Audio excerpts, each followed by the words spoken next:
Good morning बच्चों। आज हम आपकी हिंदी व्याकरण की पुस्तक आओ व्याकरण सीखे का पाठ पढ़ेंगे। वाक्य विचार। वाक्य विचार वाक्यों से आप लोग पहले से परिचित हैं, फिर भी एक बार रिवाइज करते हैं। वाक्य देखिए, मैंने यहाँ पर एक वाक्य लिखा, मैं प्रतिदिन पढ़ता हूँ।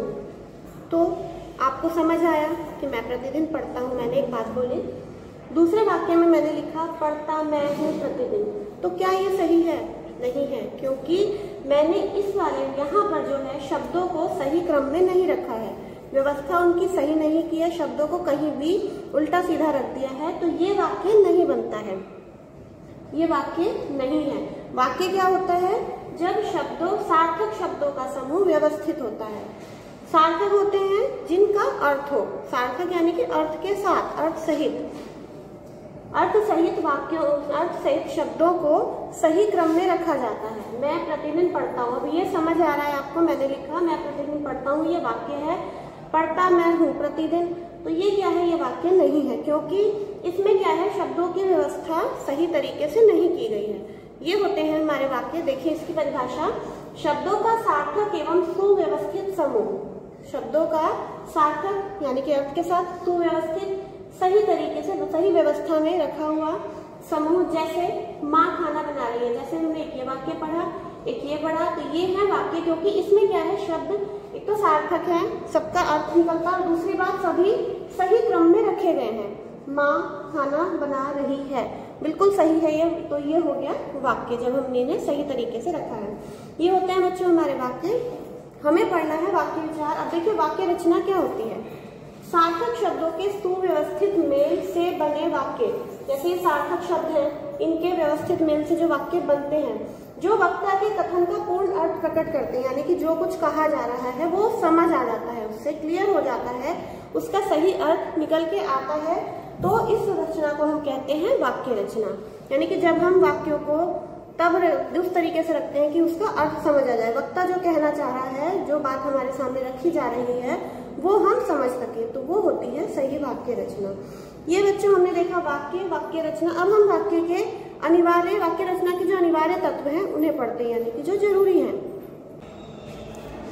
वाक्य के अनिवार्य तत्व क्या होते हैं? वाक्य रचना के अनिवार्य तत्व सार्थकता, यानी कि वाक्य सार्थक होना चाहिए। अगर उसमें निरर्थक शब्दों का प्रयोग भी हो रहा है, लेकिन उसका अर्थ सही निकल के आना चाहिए। जैसे हो गया, चलिए चाय शाय पी लेते हैं, या पी ली जाए। देखिए चाय तो एक शब्द होता है, लेकिन शाय कोई शब्द नहीं होता है, फिर भी हमने उसमें प्रयोग किया चाय शाय। लेकिन जब हमने निरर्थक शब्द का प्रयोग भी उस वाक्य में किया, फिर भी वो वाक्य सार्थक है, उसका सही अर्थ निकल के आ रहा है कि चलिए चाय शाय पी लेते हैं, चाय पी लेते हैं। तो ये सार्थकता होनी जरूरी है। दूसरा तत्व है वाक्य रचना का योग्यता। योग्यता होनी अनिवार्य है वाक्य में, कि वाक्य में क्षमता होनी चाहिए, योग्यता होनी चाहिए कि जो अर्थ वो प्रकट करना चाहता है वक्ता, वो उस वाक्य से प्रकट हो। जैसे अगर मैं कहती हूँ बादल ने बच्चे को जन्म दिया, तो ये गलत है। बादल क्या करते हैं? बादल तो वर्षा करते हैं। अगर हम यहाँ पे कहते हैं माँ ने बच्चे को जन्म दिया, तो ये सही है, क्योंकि इसमें योग्यता, क्षमता है कि ये इस वाक्य का अर्थ प्रकट कर रहा है। इसके बाद तीसरा अनिवार्य तत्व है इच्छा या आकांक्षा। जो वाक्य वक्ता की बात को सही अर्थ में प्रकट करता है, वो होता है, वो उसमें होती है इच्छा या आकांक्षा होने की अनिवार्यता। जैसे राम स्कूल गया, ये क्या कर रहा है? ये वक्ता की इच्छा को बता रहा है। अगला तत्व है इसका निकटता। रुक रुक कर जब कुछ वाक्य बोलते हैं, तो वहां पर शब्दों की निकटता होना बहुत जरूरी है, तभी वाक्य में शब्दों का अर्थ पता चलता है, समझ में आता है। अगला इसका तत्व है अनिवार्य तत्व पदक्रम, यानी कि वाक्यों में सही क्रम से पदों को, शब्दों को रखा जाए, तभी उसका अर्थ समझ में आता है। अन्वय, जैसे वाक्य में कर्ता, कर्म, कर्ण, ये कारक हो गए, लिंग वचन हो गए, इनकी अनिवार्यता आवश्यक होती है, तभी वाक्य पूरा होता है।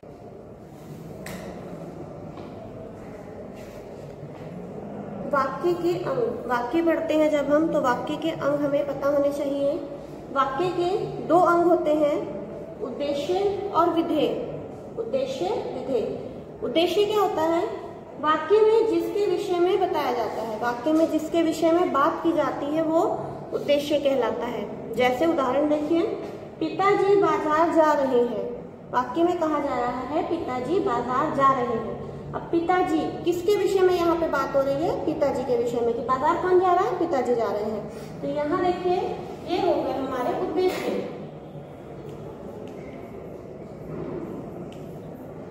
तो उद्देश्य ये हुए पिताजी, क्योंकि पिताजी बाजार जा रहे हैं। मैंने आपको बताया वाक्य में जिसके विषय में बताया जाए, यहाँ पे विषय में पिताजी के विषय में बताया गया, तो पिताजी हुए हमारे उद्देश्य। अगला उदाहरण देखिए, मोहन मेला देखने गया। मोहन मेला देखने गया, बात किसकी हो रही है? मोहन की हो रही है। तो मोहन यहाँ पर हमारा उद्देश्य हो गया। बस आपको ये ध्यान रखना है, जिसके विषय में कहा जा रहा है वो उद्देश्य हो गए। और विधेय क्या होता है? उद्देश्य के विषय में जो कुछ कहा जाए, उद्देश्य के बारे में जो कुछ कहा जाता है। यहाँ देखिए जैसे यही उदाहरण है हमारा, पिताजी बाजार जा रहे हैं। यहाँ पर उद्देश्य कौन है? पिताजी हैं। अब उद्देश्य के विषय में क्या कहा जा रहा है इस वाक्य में? इसमें ये कहा जा रहा है कि पिताजी बाजार जा रहे हैं। तो उद्देश्य के विषय में जो कुछ कहा जाता है वो विधेय होता है। बाजार जा रहे हैं हो गया हमारा विधेय।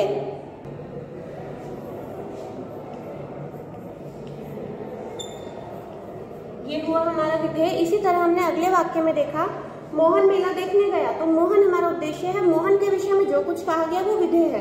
क्या कहा मोहन के विषय में? मेला देखने गया। तो ये जो बाकी का वाक्य है ये हो गया हमारा विधेय।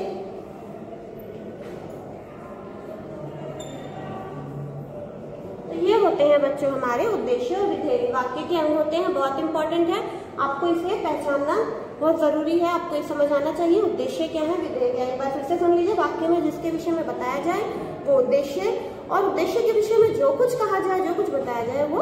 अब हम पढ़ेंगे बच्चों वाक्य के भेद। वाक्य के भेद, वाक्य के भेद बच्चों हम दो आधार पर करते हैं। एक होता है अर्थ के आधार पर और दूसरा होता है रचना के आधार पर।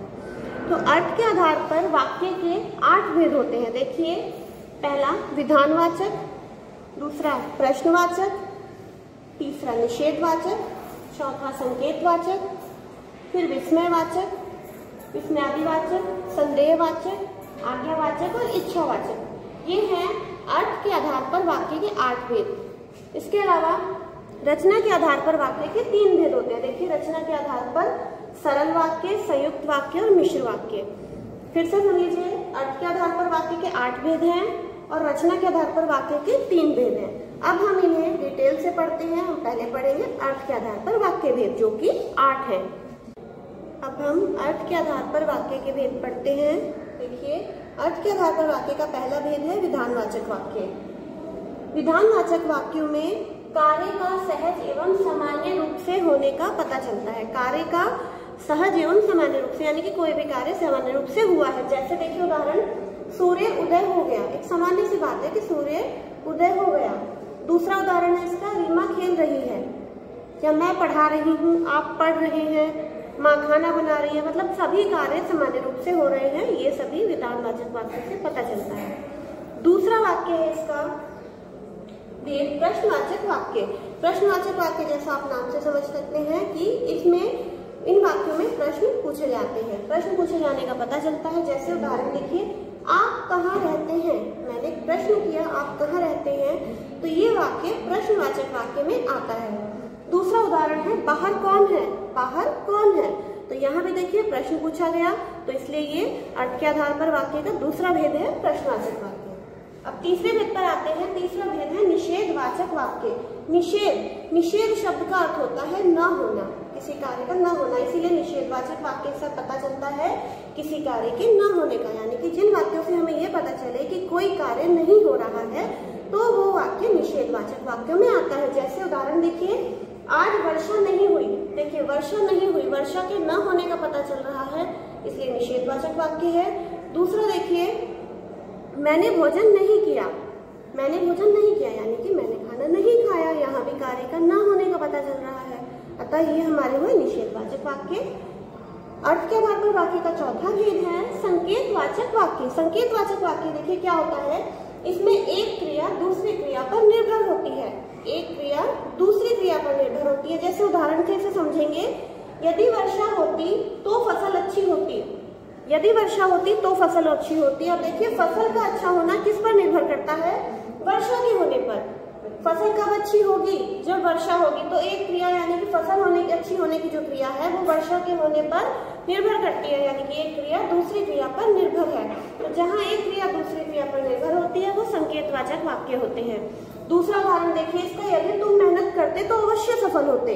सफलता का मिलना किस पर निर्भर है? मेहनत के करने पर। यदि तुम मेहनत करते तो अवश्य सफल होते, यानी कि सफल होने की क्रिया किस पर निर्भर करती है? मेहनत करने की क्रिया पर। तो ये होते हैं हमारे संकेतवाचक वाक्य। अर्थ के आधार पर वाक्य का अगला भेद है विस्मयादिवाचक वाक्य। विस्मयादिवाचक वाक्य, इन वाक्यों में मन के भावों का पता चलता है। इन वाक्यों से हमें मन के भावों का, जैसे हम खुश हैं, दुखी हैं, हर्ष, शोक, घृणा, प्रशंसा आदि। जब हम खुश होते हैं, दुखी होते हैं, कोई हम प्रशंसा करते हैं, किसी की घृणा महसूस करते हैं, तो ये जो हमारे मन के भाव होते हैं ये विस्मयादिवाचक वाक्यों से पता चलते हैं। जैसे वाह, मजा आ गया, जब हमें कुछ अच्छा लगा, हमने कुछ अच्छा देखा, खाया तो अरे वाह मजा आ गया आज तो। उसके अलावा दूसरा उदाहरण देखिए, शाबाश तुमने बहुत अच्छा काम किया।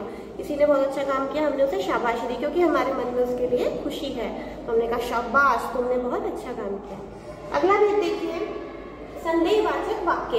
संदेह आप नाम तो समझते हैं, किसी चीज में डाउट होना। जैसे देखिए इसमें इस वाक्य से किसी कार्य के पूर्ण होने या ना होने का पता चलता है, यानी कि किसी कार्य में के होने में संदेह हो, मतलब हम उसके लिए निश्चित नहीं है कि वो कार्य पूरा हो गया, मतलब निश्चित नहीं है, इसका मतलब संदेह है कि हो सकता है कि वो पूरा हो गया और हो सकता है कि ना हुआ हो।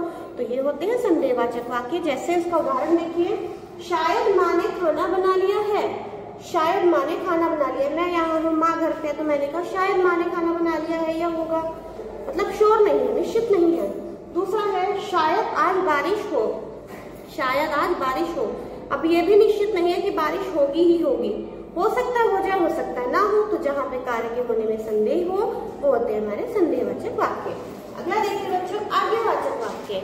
इन वाक्यों से आज्ञा, प्रार्थना, अनुमति का बोध होता है। किसी चीज की आज्ञा लेना, प्रार्थना करना, अनुमति लेना, इन वाक्यों से, जैसे सभी खड़े हो जाओ, कक्षा में अध्यापिका आई, उन्होंने कहा सभी खड़े हो जाओ, तो ये क्या हुआ? आज्ञा दी गई। फिर दूसरा वाक्य, रवि कक्षा से बाहर जाओ, ठीक है। तो ये इस तरह के वाक्य आज्ञावाचक वाक्यों में आते हैं। अगला देखिए इच्छावाचक वाक्य। इन वाक्यों से इच्छा या आशीर्वाद का बोध होता है कि हमारी कोई इच्छा हो या हम किसी को आशीर्वाद दे रहे हो। जैसे देखिए, ईश्वर तुम्हारी रक्षा करे, अब हमने आशीर्वाद दिया कि ईश्वर तुम्हारी रक्षा करे। दूसरा, तुम्हारी यात्रा मंगलमय हो, ये भी हमारा आशीर्वाद हुआ कि तुम्हारी यात्रा मंगलमय हो। तो ये थे बच्चों अर्थ के आधार पर वाक्य के भेद। आपने अर्थ के आधार पर वाक्य के 8 भेद पढ़े, बहुत अच्छी तरह से समझेंगे तो कोई दिक्कत नहीं आएगी। अब हम पढ़ेंगे रचना के आधार पर वाक्य भेद। रचना के आधार पर जैसे मैंने आपको अभी बताया था 3 भेद होते हैं वाक्य के, साधारण वाक्य, संयुक्त वाक्य और मिश्र वाक्य। साधारण वाक्य को ही सरल वाक्य भी कहते हैं। तो देखिए साधारण वाक्य क्या होते हैं, इनमें एक क्रिया, एक उद्देश्य तथा एक विधेय होते हैं। क्रिया आप जानते हैं किसी कार्य का होना करना क्रिया होता है, उद्देश्य और विधेय भी आपने अभी पढ़े हैं। तो इन वाक्यों की पहचान ये है, इसमें एक क्रिया होगी, एक उद्देश्य और एक विधेय होगा। जैसे रोहन ने खिलौने खरीदे, क्रिया क्या हुई? खरीदने की हुई, खिलौने खरीदने की। कर्ता कौन हुआ यहाँ पे? उद्देश्य रोहन हुआ। विधेय क्या हुआ? उसने खिलौने खरीदे। ऐसे ही सुबह बारिश हो रही थी, इसमें भी एक क्रिया हो रही है। तो ये है हमारे सरल वाक्य या साधारण वाक्य। दूसरा भेद है रचना के आधार पर वाक्य का संयुक्त वाक्य। 2 या अधिक वाक्य जब योजक चिन्हों से जुड़े होते हैं, जब 2 या 2 से अधिक वाक्य योजक चिन्हों से जुड़े होते हैं तो वो संयुक्त वाक्य कहलाते हैं। जैसे देखिए, तुम मेरे मित्र हो इसलिए मैं तुम्हें रुपए दे रहा हूँ। अब बच्चों योजक चिन्ह आपने पढ़े हैं, मैंने आपको सारे योजक चिन्ह पढ़ाए थे, उसमें समुच्चय बोधक पढ़ाए थे आपको। तो ये वही योजक चिन्ह है। देखिए, तुम मेरे मित्र हो इसलिए मैं तुम्हें रुपए दे रहा हूँ, यहाँ पे इसलिए जो है समुच्चय बोधक हो गया। अब ये दोनों वाक्य क्या है? स्वतंत्र है, सरल वाक्य है। तुम मेरे मित्र हो, मैं तुम्हें रुपए दे रहा हूँ। अगर हम इनको हटाते हैं, योजक चिन्हों को अलग अलग इन वाक्यों को रखते हैं, तब भी ये वाक्य बिल्कुल सही होंगे, स्वतंत्र है। क्योंकि ये मैं बाजार जा रहा हूँ और किताब लाऊंगा, इसी तरह से ये 2 वाक्य है, मैं बाजार जा रहा हूँ, मैं किताब लाऊंगा। इन्हें हमने योजक चिन्हों से जोड़ दिया, इन दोनों स्वतंत्र वाक्यों को मैंने योजक चिन्हों से जोड़ दिया, तो ये बन गया वो मिश्र वाक्य, संयुक्त वाक्य, क्योंकि ये योजक चिन्हों का प्रयोग इसमें हो गया। आगे है मिश्र वाक्य। रचना के आधार पर तीसरा भेद मिश्र वाक्य। इसमें एक उपवाक्य प्रधान होता है तो अन्य उपवाक्य उस पर आश्रित होता है। एक उपवाक्य प्रधान, अन्य जो होते हैं उस पर आश्रित होते हैं, निर्भर होते हैं। जैसे मम्मी कह रही थी कि मेरे लिए फ्रॉक लाएंगी। इसमें भी बच्चों समुच्चय पदों का प्रयोग होता है, जैसे कि तभी, ये सभी आप जैसे जैसे पढ़ेंगे आगे समझ जाएंगे। मम्मी कह रही थी कि मेरे लिए फ्रॉक लाएंगी। अब मम्मी क्या कह रही थी कि मेरे लिए फ्रॉक लाएंगी। एक उपवाक्य इसमें प्रधान है और दूसरा उस पर निर्भर है। अगला देखिए उदाहरण, तुम मेहनत करोगे तभी परीक्षा में पास होगे। परीक्षा में पास कब होगे? जब मेहनत करोगे। तो प्रधान इसमें ये हो गया, तुम मेहनत करोगे, दूसरा है परीक्षा में पास होगे। तो मिश्र वाक्य की पहचान ये है कि इसमें एक उपवाक्य प्रधान, दूसरा उस पर निर्भर होता है और योजक चिन्हों से जुड़ा होता है, जबकि संयुक्त वाक्य में दोनों वाक्य जो होते हैं स्वतंत्र होते हैं और सरल होते हैं। तो ये थे बच्चों हमारे रचना के आधार पर वाक्य भेद। अब मैंने आपको वाक्य बताया, वाक्य रचना बताई, वाक्य के अंग बताए, वाक्य के भेद बताए। तो आपका ये पार्ट कंप्लीट हुआ। इसे बहुत अच्छे से समझेंगे, प्रैक्टिस करेंगे। नहीं समझ आएगा तो मुझे कॉल करके पूछ लेंगे। Thank you.